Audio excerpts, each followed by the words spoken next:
बहुत बहुत धन्यवाद। मंच पर मेरे साथ आसीन बहुत ही सम्मानित professor Suchita madam, Congress party के बहुत ही senior leader, former secretary and a great writer captain Dawar sahab, यहाँ पे उपस्थित सभी हमारे जेएनयू के सभी साथी, हमारे एनएसयूआई के साथी। मुझे लगता है मुझसे पहले हमारे दोनों स्पीकर्स ने बहुत ही विस्तार में आपको गांधी जी के बारे में बताया। मैं केवल उनकी 2-3 बातें जो मैं अपनी लाइफ से रिलेट कर सकता हूँ उसके बारे में आपको बताना चाहता हूँ। And what is the relevance of Gandhi ji in a modern life. हम सब लोग कहते हैं कि गांधी जी को मारा, ज़रूर गांधी जी को गोली मारी। और आप सोचिए कि एक 78 साल के व्यक्ति को एक 38 साल का व्यक्ति जो कि निहत्था पैदल चल के आ रहा है, वो इनको 3 गोली मारता है।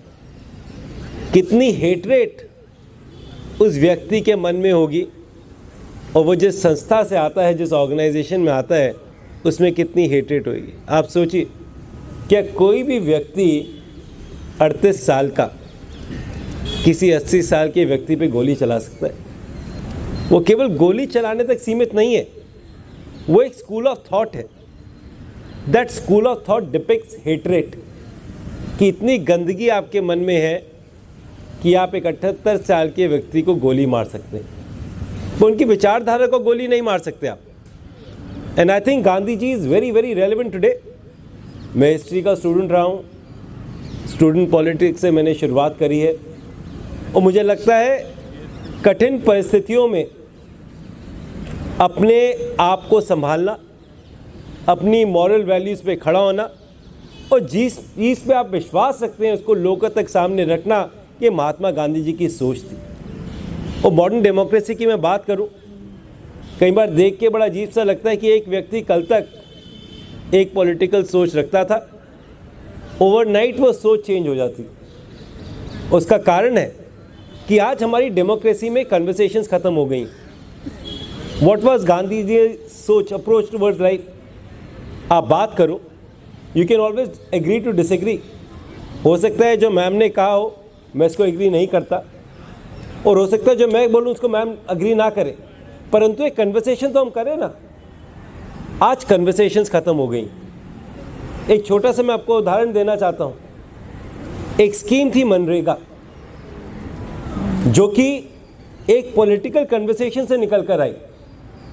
जब 2005 में मनरेगा की स्कीम आई तो मुझे याद है एक नारा था, हर हाथ को काम दो, काम को पूरा दाम दो। और लगभग 115 दिन लोकसभा, राज्यसभा, जितने भी सिविल सोसाइटीज़ के लोग थे, जो कि एक्चुअल जो भूमिहीन किसान थे, जो संस्थाएं उनके साथ काम करती थी, उन सब के साथ एक डायलॉग हुआ, और तब जाके मनरेगा की स्कीम बनी। और जिस अथॉरिटेटिव और बहुत ही ज़्यादा डिक्टेटोरियल वे से ओवरनाइट वो स्कीम चेंज कर दी, वो दिखलाता है कि इन लोगों को डेमोक्रेसी में और कन्वर्सेशन में कोई विश्वास नहीं है।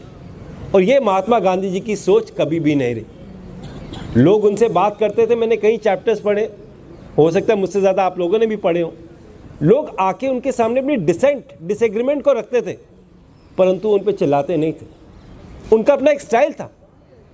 आज मैं अपने दिन में ऑफिस में बात कर रहा था, talking to Abhishek is one of my colleague. ये मुझे बता रहे थे कि एक बहुत बड़ी मूवमेंट को, जैसे ही वो मूवमेंट वायलेंस में कन्वर्ट हुई, उन्होंने उस इंसिडेंट के बाद उस मूवमेंट को विड्रॉ कर लिया। लोगों ने कहा महात्मा जी इस कमज़ोर, बहुत वीक व्यक्ति हैं कि एक बहुत बड़ी मूवमेंट को उन्होंने विड्रॉ कर लिया।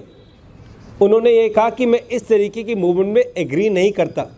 Violence is not a solution to any problem. और आज अपने आसपास देखिए, क्या आप में से कोई भी एक व्यक्ति विदाउट एनी फेयर अपने थॉट प्रोसेस को सोशल मीडिया में या एक पब्लिक सर्कल में रख सकता है? उसके मन में एक डर आ गया। आज मैं सुबह एक प्रोटेस्ट में था। हम महात्मा गांधी जी के घर तक जाना चाहते थे, बिरला भवन तक, और मैं देख के हैरान था, लगभग 600 से 700 पुलिस वाले 50 से 100 लोगों को इसलिए रोक रहे हैं कि वो गांधी भवन तक ना जा पाए। Look at the crime rate in Delhi today, crime against women. और मेरा मानना है रेप इज ए रेप, वो किसी कास्ट से अलग नहीं होता। Crime against women is a crime, उसमें वो किसी भी कास्ट से वो फर्क नहीं पड़ता, और हमको सोच तक जाना भी नहीं चाहिए। आज हम सब अगर एक साथ इकट्ठे हो सकते हैं तो हो सकता है आज मेरी बारी है, कल आपकी भी आ जाएगी। गलत चीज़ के बारे में बोलना, यही तो गांधी जी का स्टाइल था। एक व्यक्ति जो संपूर्ण था, जिसके पास सब कुछ था, बड़ी वकालत करते थे, बैरिस्टर थे, बड़े परिवार से आते थे, और उन्होंने पूरा लाइफस्टाइल चेंज कर दिया। किसके लिए करा? हमारी कंट्री के लिए करा, एक थॉट के साथ करा। वरना उनको क्या पड़ी थी कि इतना बड़ा उनकी वकालत चल रही थी, देश भर में उनका नाम था। जिस समय लोगों के पास कपड़े नहीं थे पहनने के लिए, उस समय वो सूट पहन के घूमते थे। बड़ा मुश्किल है अपनी लाइफ को गिव अप करके एक ऑर्डिनरी लाइफ से एक बहुत बड़ा मैसेज देना। हमारे एक सीनियर लीडर हैं पार्टी के, मधुसूदन मिस्त्री जी, मैं उनसे बात कर रहा था लास्ट वीक, तो उन्होंने बहुत इंटरेस्टिंग बात मुझे बताई कि गांधी जी का जो चरखा का कॉन्सेप्ट था वो क्या था। वो charkha was a sign of empowerment, कि हर गांव में लोग चरखा चलाएं, ताकि चरखा चलाने से आपकी आमदनी बढ़नी शुरू हो, ताकि आप लोगों को एम्पावर करना शुरू करें, ताकि उन लोगों के पास पैसा है, व्यवसाय है, वो अपनी ज़िंदगी को जी पाए। और यही मनरेगा था कि कई बार आप जब बात करते हो मनरेगा क्या था, एक ऐसी स्कीम थी जिसमें हम 11 करोड़ लोगों की 100 दिन का गारंटीड रोजगार देते थे। वर्ल्ड की सबसे बड़ी एम्पावरमेंट स्कीम कोई आज तक आई है तो मनरेगा है, जहाँ पे 11 करोड़ लोगों को और 44 करोड़ परिवारों को हम फ़ायदा पहुँचाते थे, सरकार की तरफ से पहुँचाते थे। और वो लोग कौन थे? वो दलित थे, वो भूमिहीन किसान थे, वो पिछड़े लोग थे, वो SC ST के लोग थे, वो लोग थे जिनके पास कोई रिसोर्सेज नहीं है। और केवल पैसा देने तक वो सीमित नहीं था, उनको एम्पावर करना, सोसाइटी में अपने साथ लेकर आना, रूरल इकोनॉमी को बढ़ाना। हम कहते थे ना, महात्मा गांधी जी की सोच थी जो अंतिम व्यक्ति खड़ा है उसके बारे में सोचें। ये वो अंतिम व्यक्ति था जिसके बारे में वो सोच रखते थे, और उसी सोच के साथ एक पूरे सिस्टम को डेवलप करा गया।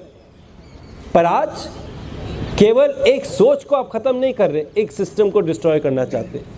मैम ने कहा, और मैं इस बात से 100% एग्री करता हूँ, आज जिस तरीके से सोशल मीडिया के माध्यम से, अखबारों के माध्यम से, कॉर्पोरेटाइजेशन के माध्यम से एक फेक नैरेटिव जो सामने खड़ा हो रहा है, उसका नुकसान हमको हो रहा है।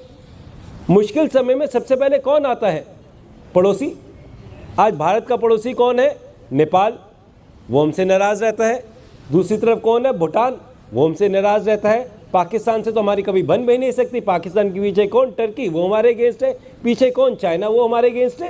तो ऐसी क्या नेशनल पॉलिसी में हमने इतना बड़ा बदलाव लेकर आ गए कि ये सारे साथी जो हिंदुस्तान के आसपास दिखाई दिया करते थे, आज हमारे अगेंस्ट जा रहे हैं।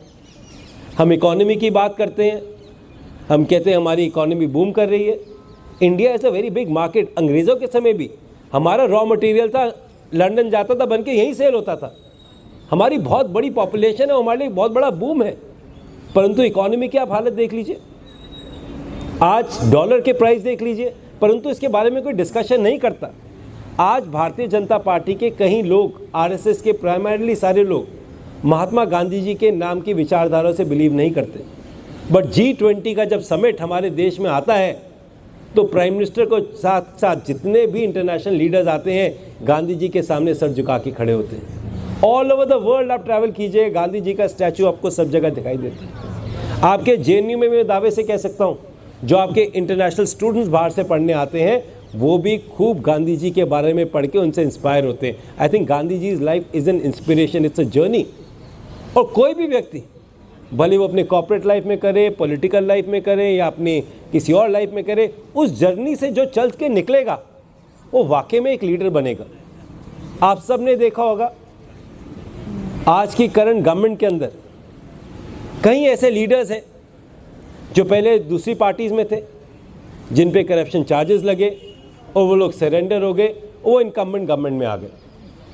महात्मा गांधी जी, जवाहरलाल नेहरू जी जेल गए, क्या उन्होंने अपने सिद्धांतों के साथ कॉम्प्रोमाइज़ करा? कभी नहीं करा। और मैं बहुत स्पष्ट तरीके से कहता हूँ, और कई बार लोगों को अच्छा नहीं लगता, सारे हिंदू बीजेपी को वोट नहीं डालते, मात्र 40% डालते हैं, परंतु वो 40 जो है 100 से ज़्यादा चिल्लाते हैं, और जो 60% नहीं डालते वो बात करने में घबराते हैं। आज कोई भी व्यक्ति अपने विचार नहीं रखता। मुझे याद है, मेरे को 2011-12 में एक बहुत कम उम्र में टीवी पे जाके बोलने का मौका मिला। उस टाइम पे हमारे जो मीडिया के चेयरमैन अजय माखन जी थे, तो मैंने जाके बोला सर को एक दिन, मैं कहा sir we are in government and all these media people they ask us very tough question. He said that is the beauty of democracy, media is the fourth pillar of democracy.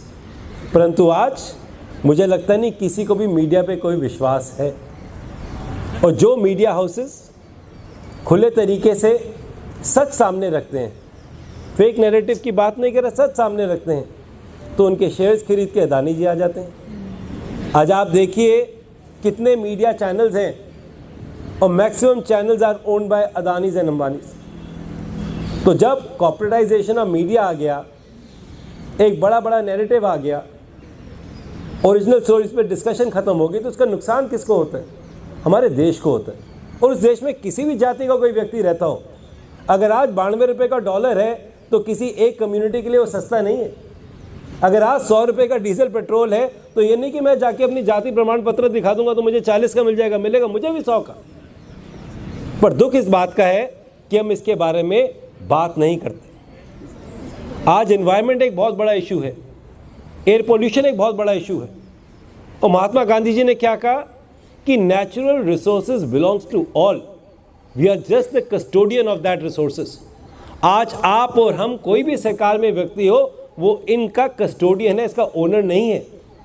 जिस तरीके से अरावली इसको काट के और बांटने की शुरुआत इन्होंने करी, एक अजीब सा लॉ कि 100 मीटर के जो नीचे है उसको हम हिल नहीं मानेंगे, और पूरी अरावली में लगभग 92% 100 मीटर के नीचे। तो ये क्या हो गया? ये महात्मा गांधी जी की रिसोर्स सोच क्या थी? अरावली सबकी है, अरावली किसी बिल्डर या किसी माइनिंग माफिया की नहीं है, इट बिलोंग्स टू एवरीवन। आज अरावली का फ़ायदा या ऐसे बड़े बड़े नेचुरल रिसोर्सेज का फ़ायदा सबको होना चाहिए, कुछ गिने चुने उद्योगपतियों को नहीं होना चाहिए। और मैं धन्यवाद करना चाहता हूँ उसमें सिविल सोसाइटी का, जिस तरीके से लोग निकल कर सामने आए, उन्होंने अपनी बातें रखी। तो सुप्रीम कोर्ट का जब वो ऑर्डर आया तो एक बहुत बड़ा ऑर्डर जो था जिसको सबको फ़ायदा हुआ। और पार्लियामेंट किसके लिए है? पार्लियामेंट तो डिस्कशन के लिए है ना। किसान बिल आता है, माइक बंद हो जाते हैं, सीसीटीवी कैमरा बंद हो जाता है, बहुमत का आंकड़ा इनके पास है, बिल पास हो जाता है। 700 किसानों की शहादत होती है।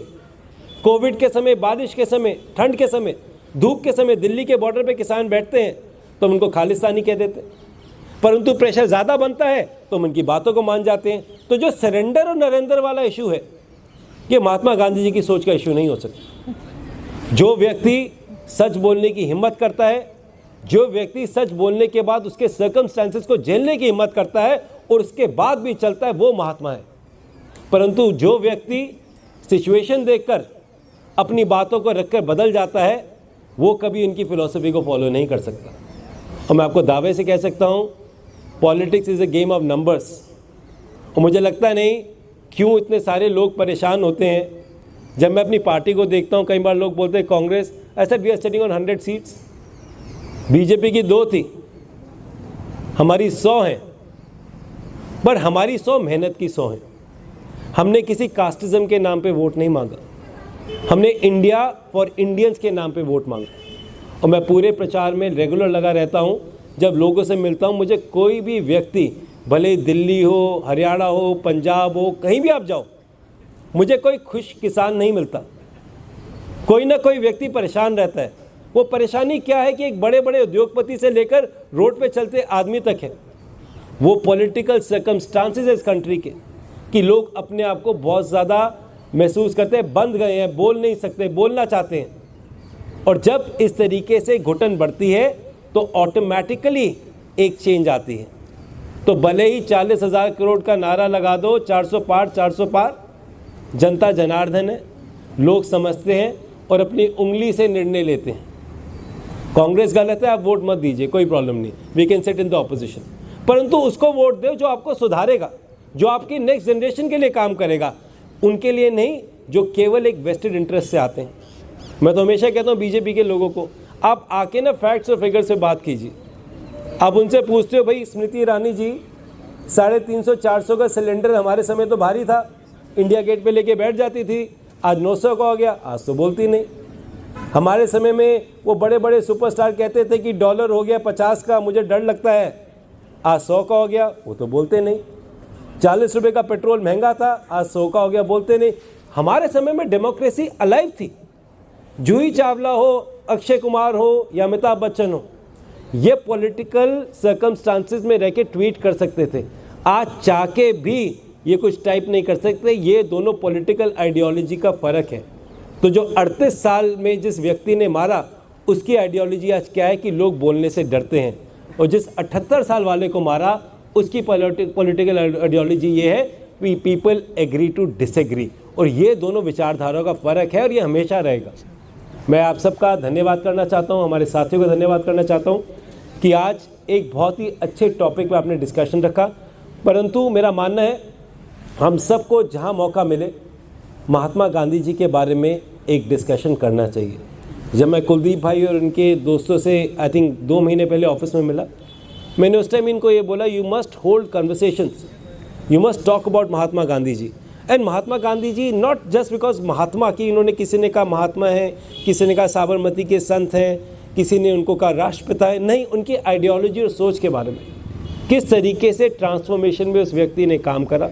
हमारे देश को केवल आज़ादी ही नहीं दिलाई, हमारे देश को वो दर्जा दिलाया कि अंग्रेज़ों को वापस जाना पड़ा नॉन वायलेंस से, अपने थॉट प्रोसेस से, एजिटेशन से, अपने थॉट वैल्यू से, और उसी को लेकर हमको आगे चलना चाहिए। मैं फिर से आप सबका धन्यवाद करना चाहता हूँ यहाँ बुलाने के लिए, और ख़ास तौर से हमारे मैडम का कि ma'am your points are very good. I am not a very good person who reads and writes, but listening to you has given me a lot of more knowledge about Mahatma ji, and definitely sir, thank you for your nice quotes, और आप सबका भी बहुत बहुत धन्यवाद। Thank you very much.